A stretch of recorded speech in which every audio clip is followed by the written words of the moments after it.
So there's different gardens that we look at, and if you're not succeeding, or if you're only succeeding in the money part, you really got to evaluate if you really succeeded at all. Because if your family doesn't respect you because you're always out and on the road, and we travel a lot, but how do we balance that of, okay, now we go on family trips and spend the time on the weekends with the kids. So it's it really is. And then if your health, if you're not in shape, all these things add up, make a difference. 100%. Everyone knows, like, you don't hear people on their deathbed say, like, I wish I just did one more deal. Right. I wish I had just a little bit more money. Yeah, that's not what they say. And so I think having lost both my parents, at a young age, I'm very intentional, about that. And so we definitely work hard, play hard, mentality. Yeah, absolutely. How did you get to that point? Because again, I love that. Again, maybe not the healthcare related topic, but I love to have that kind of a conversation around, like, how do you, because I 100% believe that you got to be intentional in life with again, we just talked about every different area of, or all these different aspects of it.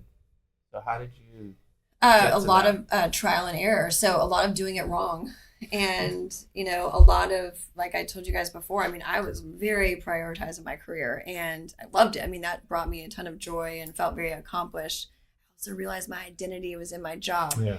And as you get older, thankfully the Lord kind of helps you realize that's not where your identity lies. And so I think learning that, so just age in some aspect, and going through it and seeing that, like, doing that wasn't as fulfilling. Yeah. It was cool for a minute, but then you're just like, oh, this isn't it. Like, there's still something. And so I think over time, honestly, the Lord just healed me of that, because I really I left the job. I didn't tell you that part, but because it becomes such an, like, identity piece of me, I left. And that was one of the hardest things I had to do.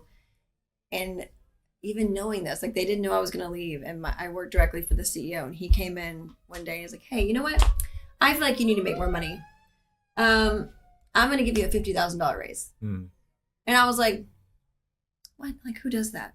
I didn't ask for it. Like, I was already overpaid in my mind, I was like, okay, well, this is great. But I'm like, no, I am not staying. Like, I know this, like, is a tactic before I even tell him. Right. And, so it was just a matter of, you got to push through and still do what, what matters. And what mattered to me was, like, my family and, and doing what I felt like was honoring the Lord. So I left and did that. And I think because of that, because I put the boundaries in place and started reprioritizing my focus, and the fitness, the spirituality, all those things, align. So having everything in alignment, I think over time it has just become natural.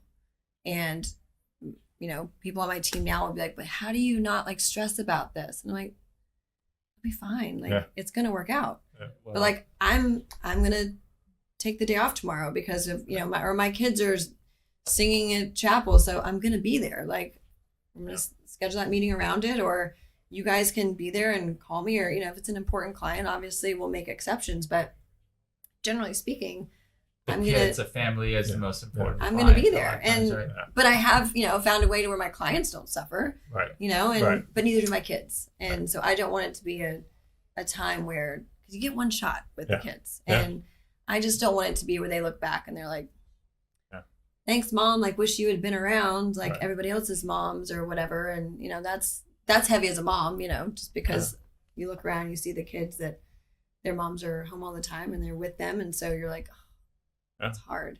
But I also know that isn't my calling. And so I've got to live into that, but I can do it well where I'm at drop off and pick up, and I'm still, and they have to understand, you've got to be quiet in the car. Yeah. I'm taking this phone call. I'm on a call. And they're like, like, you don't understand. This could be a lot different. I could be gone all the time, but I'm not. Yeah. Just let me take this phone call. Right. It's like they see you and it's like, well, no, she's not at work. She's not at work. Yeah.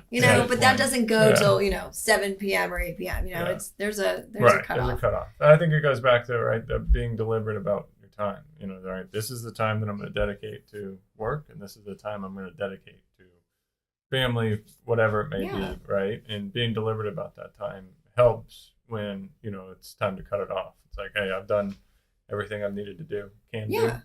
It's time to cut it off, and let's go focus on the family. Yeah, I mean, and like, there's exceptions. Last night, I was sending contracts at 11 o'clock at night because we had to get it done, and that's fine. After the kids go to bed, I'm back doing, what I need to do. But for the most part, those are in place, and they don't really see the effects too much. But the stick-to-itiveness still exists, right? It does. If you got to do it, you got to get it done. Get it done.